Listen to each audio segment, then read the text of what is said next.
जय माँ दुर्गे भाग्य परिवर्तन चैनल को आपण मानक समस्त को स्वागत। आज आम जानिबा रोग व्याधि विषय रे। रोग व्याधि केमती सृष्टि होता है आम ह्यूमन बॉडी आम शरीर रे एवं रोग व्याधि कारण कौन थाए। आपण माने दुनिया रे बहुत एभली लोक मानक देखुथिबे जो व्यक्ति विशेष माने विवाह करला परे संतान संपत्ति माने आसी सारला परे तांकर स्वास्थ्य बहुत जोरे खराब होता है एवं से माने अनेक प्रकार रोग व्याधि रे पीड़ित था। आपण मैंने सोशल मीडिया रे देखुथिबे आपणकर आखपाखे स्वयं आपण मैंने भुक्तभोगी होइथिबे। जदि आपणकर जन्म पत्रिका रे मु कहवाक जाउथिबा जोग आपणकर जन्म जातक रे थाए। एमती तो सबु जाक ग्रह माने ही भल फल देइथांती, सुफल देइथांती, असुफल मध्य देइथांती।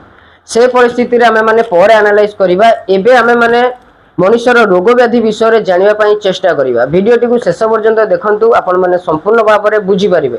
तार अर्थ होउची जदि आपण माने होंतु बा ज्योतिर्विद माने होंतु समस्त ही कहि परिबे कि एकादश घरे बसिथिबा ग्रह ही लाभ स्थान को प्रदान करिथांती। हां आज्ञा, एकादश घरे बसिथिबा ग्रह ही लाभ को ही सुचार रूपंती बा एकादश घरे बसिथिबा ग्रह को आउ गोटे कथा रे ही थाए। जदि एकादश घरे खराब ग्रह माने थांती से मध्य अनेक प्रकार रोग व्याधि मध्य प्रदान करिथांती। तार अर्थ भी मु आपण मानकु कहयाकु जीवी काहे कि एमती घटे।